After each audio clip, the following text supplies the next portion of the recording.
Hello students, कैसे हैं आप सब लोग। स्वागत है आपका हमारे मिशन एजुकेशन आपके घर में। हम पढ़ रहे हैं भारतीय लोकतंत्र के समक्ष चुनौतियां। इससे पूर्व के वीडियो में हमने जातिवाद के बारे में आपको बताया था। निश्चित रूप से आपको समझ में आ गया होगा। और आज हम पढ़ेंगे लोकतंत्र के समक्ष सांप्रदायिकता। सांप्रदायिकता और सांप्रदायिकतावाद बुरा है, संप्रदाय है वो बुरा नहीं है। तो सबसे पहले आज हम इसकी अर्थ, सांप्रदायिकता का अर्थ, उसकी परिभाषा और उसके उद्देश्यों के बारे में विस्तार से चर्चा करेंगे।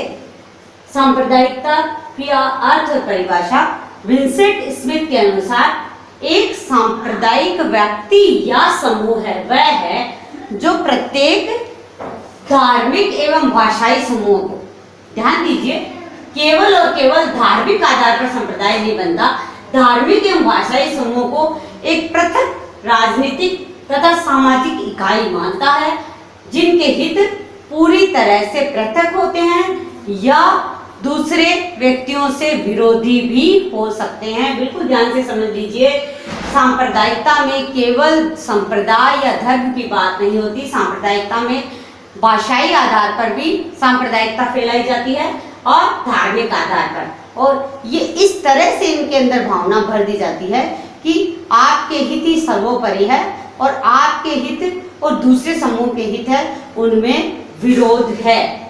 सांप्रदायिक संगठनों का उद्देश्य, एकमात्र उद्देश्य होता है इनका शासकों पर दबाव डालकर अपने सदस्यों के लिए सत्ता, प्रतिष्ठा और अधिकार प्राप्त करना।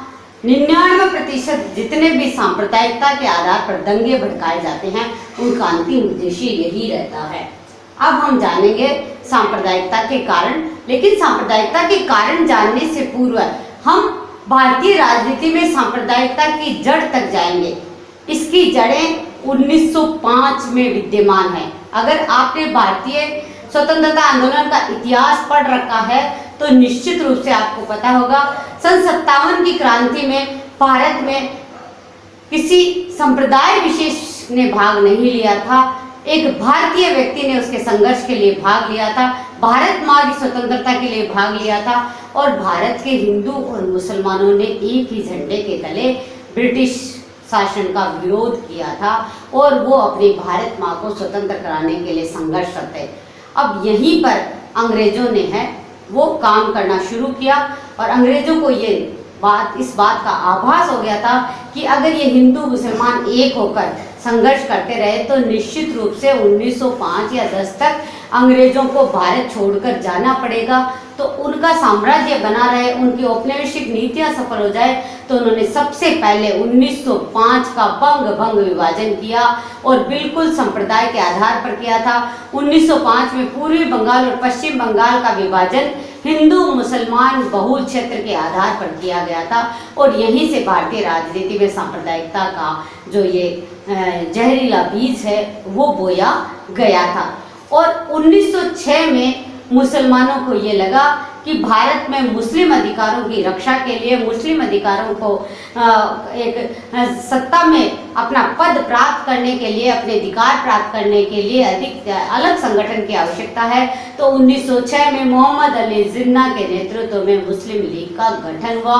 1909 में पृथक निर्वाचन पद्धति लागू की गई, हिंदुओं के लिए अलग और मुसलमानों के लिए अलग। और अब मुसलमानों को, पहले हिंदुओं को बढ़ावा दिया गया, अधिक पद दिए गए, और मुसलमानों को ये बात कही गई कि आपको अपने पृथक अस्तित्व के लिए संघर्ष करना पड़ेगा और ये फूट डालो और राज करो की नीति है वो आज तक अपना असर है वो दिखा रही है। और 1947 में बिल्कुल सांप्रदायिकता के आधार पर, संप्रदाय के आधार पर यानी धर्म के आधार पर भारत का विभाजन हुआ और भारत के 2 टुकड़े कर दिए गए, भारत और पाकिस्तान।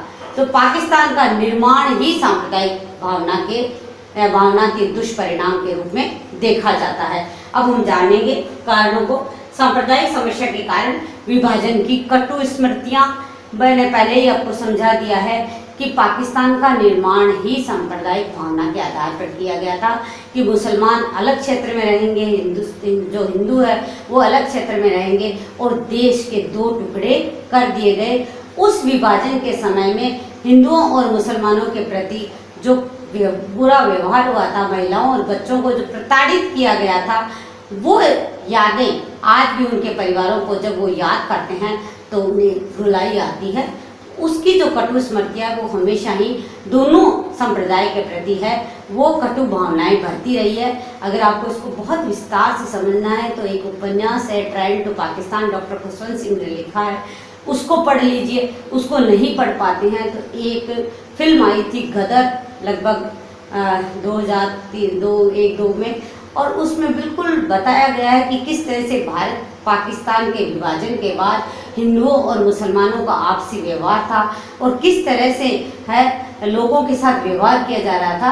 उसका जो दुष्प्रभाव है सांप्रदायिकता का वो वहाँ देखने को मिलता है। आप देख लीजिए कि किस तरह से लहूलुहान हो गया था पाकिस्तान और भारत। तो वो कटु स्मृतियाँ हमेशा सांप्रदायिकता की भावना भड़काती है। राजनीतिक दलों द्वारा निहित स्वार्थों के लिए पृथक्करण की भावना पनपाना।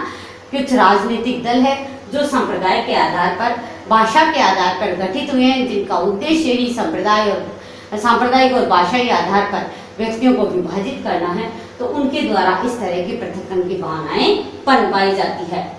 जैसे उदाहरण के लिए हिंदू महासभा, अकाली दल, सिमी, इनका निर्माण ही बजरंग दल संप्रदाय के आधार पर हुआ और ये हमेशा ही एक दूसरे के धर्म को, एक दूसरे की भाषा को एक दूसरे के ऊपर स्थान दिलाने के लिए प्रयास करते हैं। मुसलमानों का आर्थिक एवं शैक्षणिक पिछड़ापन, ये भी एक बड़ा कारण है सांप्रदायिकता का, क्योंकि उनमें जो शिक्षा का अभाव होने के कारण पूर्ण समझ का अभाव है। तो वो जो भी कभी कहीं कोई ऐसे छोटी संकीर्ण बात की जाती है तो वो इनके पीछे का जो तर्क है या उस वैज्ञानिक दृष्टिकोण से वो नहीं सोच पाते और वो गंदी राजनीति के दलदल में फंस जाते हैं। तो लेकिन वर्तमान में है भारत सरकार द्वारा अल्पसंख्यकों को अच्छी छात्रवृत्ति दी जाती है, उनको पढ़ने के लिए प्रोत्साहित किया जाता है और उनमें उनका विकास किया जा रहा है। तो धीरे धीरे शायद ये समस्या है वो समाप्त हो जाएगी। पाकिस्तानी प्रचार और षड्यंत्र, पाकिस्तान का निर्माण ही संप्रदाय के आधार पर हुआ और पाकिस्तान को हमेशा यह लगता है कि भारत का विकास अधिक हुआ है और पाकिस्तान पिछड़ा रह गया।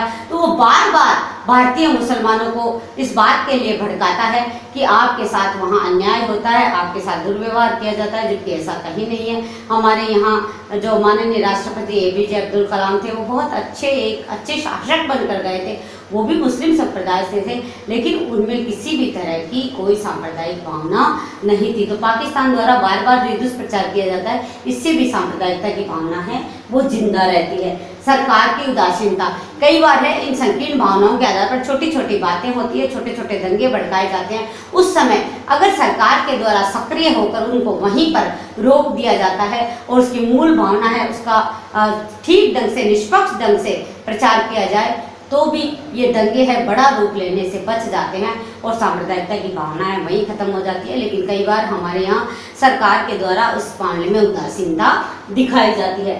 दलीय राजनीति, गुटिया राजनीति और चुनावी राजनीति भी सांप्रदायिकता का एक बड़ा कारण है और वो उनके द्वारा बार बार अपने स्वार्थ के लिए, अपनी सत्ता, प्रतिष्ठा और अधिकार हासिल करने के लिए जो आम जनता है उसको संप्रदाय और भाषा के आधार पर लड़ाया जाता है, उनमें संघर्ष उत्पन्न की जाती है, उनमें ईर्ष्या उत्पन्न की जाती है। तो ये भी सांप्रदायिकता का एक बड़ा कारण है।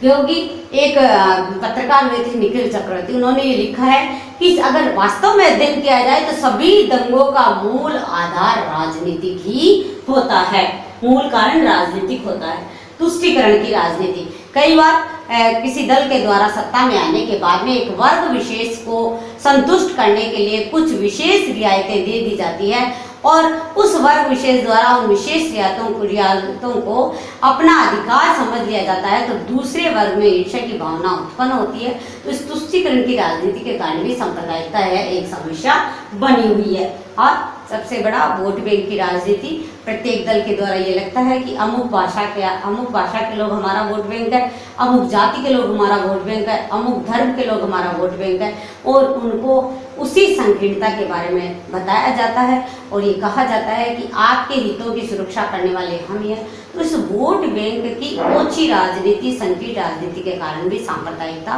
भारतीय लोकतंत्र के समक्ष एक बड़ा कारण बनी हुई है, बड़ी समस्या बनी हुई है।